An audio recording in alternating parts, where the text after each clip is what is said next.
जय श्री राम। सभी को इस ख्रिस्टाब्दीय नव वर्ष की शुभकामनाएं।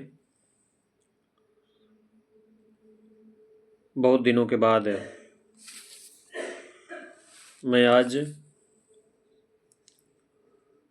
आप लोगों के बीच एक वीडियो प्रस्तुत कर रहा हूं, जिसका संबंध ज्योतिष से है और हमारे इतिहासकारों ने, हमारे देश के बड़े बड़े विद्वानों ने ज्योतिष पर बहुत सारी बातें लिखी हैं। तुलसीदास जी ने एक जगह लिखा है, कर्म प्रधान विश्व करी राखा, जो जस करई सो तस फल चाखा। यहाँ कर्म की प्रधानता बताई गई है और कर्म यदि अच्छे हों तो अच्छे भाग्य का निर्माण होता है, ऐसा माना जाता है। पूरे ब्रह्मांड को देखा जाए तो ज्योतिष के विद्वानों ने, चूंकि ज्योतिष एक विज्ञान है और इसमें कहीं से भी संदेह की आवश्यकता नहीं है कि ज्योतिष विज्ञान से कहीं अलग है, और ज्योतिष के पक्ष में बहुत सारे विद्वानों ने प्राचीन काल से लेकर के अब तक के बहुत सारे विद्वानों ने बहुत सारी बातें लिखी हैं। वास्तविकता यह है कि हम लोग प्रत्यक्ष रूप से ज्योतिष के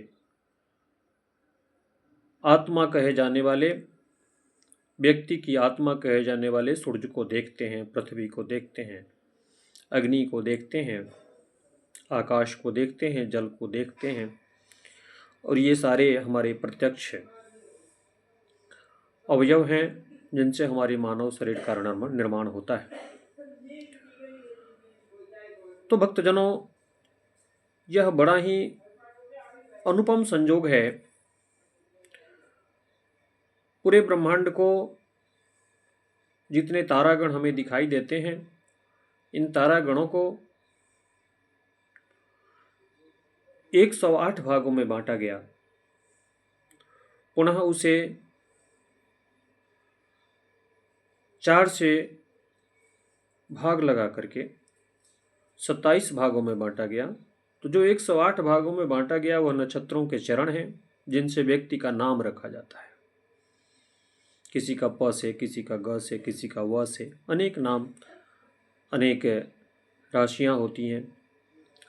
तो 108 चरण हैं 27 नक्षत्रों के, और 9 चरण मिलाकर के एक राशि बनती है, जिससे 12 राशियां होती है, और 12 राशियों के अलग अलग अधिपति हैं। इन सभी अधिपतियों के जो स्वभाव हैं, उस स्वभाव का प्रभाव व्यक्ति के जीवन पर पड़ता है, और निश्चित पड़ता है, इसमें कहीं संदेह नहीं है। चाहे वो आस्तिक व्यक्ति हो या नास्तिक व्यक्ति हो, लेकिन निश्चित है कि ग्रह का प्रभाव उस व्यक्ति पर भी पड़ता है। जैसे सूर्योदय होने के बाद सूरज की रोशनी सभी जगह हो जाती है, ठीक उसी तरह से हम सूरज को माने या न माने, इससे मतलब नहीं रहता है। मतलब यह है कि सूर्योदय हुआ है तो उसकी रोशनी सभी जगह होती है। ठीक उसी तरह से प्रियजनों, ऐसा है कि मानने वाले और नहीं मानने वाले दोनों के घर में सूरज का उजाला जिस तरह से होता है, उसी तरह से ज्योतिष के ग्रहों का प्रभाव भी हर व्यक्ति पर होता है। और जितने भी चराचर जीव हैं, सभी को हम लोग किसी न किसी नाम से पुकारते हैं, और वही नाम उनकी राशि का द्योतक होता है, उनके नक्षत्र के चरण का द्योतक होता है। और जब ये नक्षत्र चरण का द्योतक होता है तो उनसे हमारे जीवन के प्रभाव का प्रभावित होना स्वाभाविक हो जाता है। सूर्य को आत्मा माना जाता है, चंद्रमा को मन माना जाता है। ऋग्वेद में भी ये बात आई है, चंद्रमा मनस हो जाता है, मन का अधिपति माना गया है इनको। तो यदि किसी व्यक्ति के आत्मबल में कमी महसूस हो रही है यदि वह आत्मविश्वास के साथ किसी काम को नहीं कर रहा है, बार बार आत्मबल के कारण यदि असफल हो जा रहा है, तो निश्चित समझना चाहिए कि उसके सूर्य कमजोर हैं और उसे सूर्य से संबंधित उपाय करने चाहिए, जैसे सूर्यार्घ्य देना, आदित्य हृदय स्तोत्र का पाठ करना, नित्य प्रति अपने पिता का आदर करना, सम्मान करना। ठीक उसी तरह से यदि चंद्रमा कमजोर होते हैं तो व्यक्ति मन से चंचल हो जाता है, उदासीन रहता है, हमेशा यह सोचता है, कभी कुछ सोचता है। ऐसी स्थिति यदि बनती है तो निश्चित समझना चाहिए कि उसके चंद्रमा कमजोर हैं और उसे अपनी माता की सेवा करनी चाहिए। साथ ही भगवान शिव की आराधना करनी चाहिए। प्रति सोमवार को जाकर के शिव मंदिर में भगवान शिव का दर्शन करना चाहिए। यदि किसी व्यक्ति की जीवन शैली रूढ़ता की ओर जा रही हो, व्यक्ति क्रोधी हो रहा हो, क्रोध की अधिकता हो रही हो, उसके बलाबल में, उसके पराक्रम में निश्चित ही अच्छाई की तरफ न जाकर के बुराई की तरफ उसके बल का प्रयोग हो रहा हो, तो समझना चाहिए कि मंगल उसके गड़बड़ है। और मंगल यदि गड़बड़ हो तो भाइयों से प्रेम रखना चाहिए, स्नेह रखना चाहिए। और भाइयों से स्नेह रखना, प्रेम रखना, साथ ही साथ भगवान राम के परम भक्त हनुमान जी की सेवा शुश्रूषा करना, उनके चरणों में बैठ करके हनुमान चालीसा आदि का पाठ करना उनके जीवन के कल्याण को प्रेरित करता है। यदि किसी व्यक्ति की वाणी प्रभावित होती है तो वाणी के प्रभावित होने से समझना चाहिए कि उसके बुध कहीं न कहीं गड़बड़ है। कुंडली में, वर्ष कुंडली में, जन्म कुंडली में या दशा, महादशा, अंतरदशा में। तो वैसी स्थिति में उस व्यक्ति को बुध के लिए भगवान गणपति की पूजा करनी चाहिए और बड़ों का सम्मान करना चाहिए। यदि किसी व्यक्ति के जीवन में शिक्षा अधूरी रह जा रही है, किसी न किसी कारणवश वह जितनी चाहिए उतनी सफल नहीं हो पा रहा है, घर में किसी तरह से कलह बन रहे हैं, तो समझना चाहिए कि उस व्यक्ति के बृहस्पति कहीं न कहीं कमजोर है। और बृहस्पति के कमजोर होने की स्थिति में व्यक्ति को अपने गुरु का सम्मान करना चाहिए, चाहे जो भी शिक्षा दिए हों, दीक्षा दिए हों, उनका सम्मान करना चाहिए। और उनके आदर सम्मान के साथ साथ प्रत्येक गुरुवार को,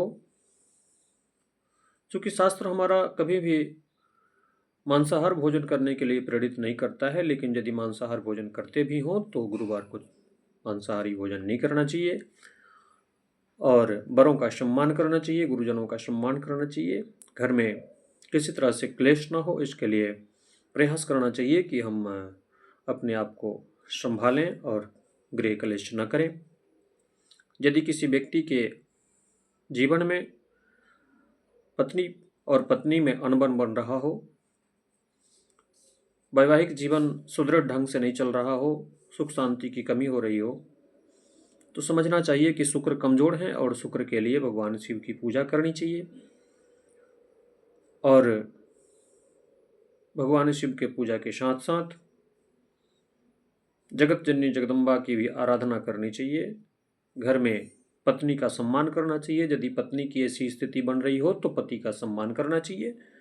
इससे निश्चित तौर से शुक्र बहुत अच्छे हो जाते हैं और परिवार में सुख शांति बढ़ने लगती है।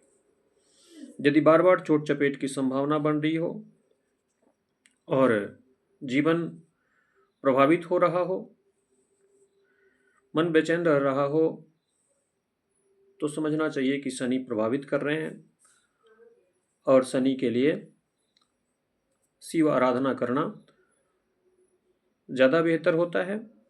शनिवार के दिन आप हनुमान जी की भी पूजा करें तो ज़्यादा ठीक है। यदि व्यक्ति एकांत में रहना पसंद करता हो और उसे अपने जीवन से निराशा महसूस हो रहा हो, यह सोच रहा हो कि हाँ हम अब इस जीवन को त्याग देंगे, ऐसी बातें यदि उसके मन में आ रही हो, भाग जाने या उथल पुथल को सोच रहा हो तो निश्चित ही उसके राहु कमज़ोर होते हैं और राहु के लिए राहु मंत्र का जप करना चाहिए और साथ ही साथ कुछ न कुछ गरीब जनों का, असहाय जनों की सेवा करनी चाहिए, उनको कुछ न कुछ देते रहना चाहिए, इससे राहु ठीक हो जाते हैं। और यदि कोई व्यक्ति अपने जीवन में यश और कृति चाहता हो तो उसे निश्चित ही केतु की आराधना पूजन करनी चाहिए, शिव की पूजन करनी चाहिए और अपने जीवन को सार्थक करने में नवग्रहों के आधार को लेकर के वह व्यक्ति जीवन में सफल हो सकता है। निश्चित ही आप सभी इस वीडियो से प्रभावित होंगे और अपने जीवन में बदलाव लाने का काम करेंगे। जय श्री राम, हर हर महादेव, नमो धनेश्वराय।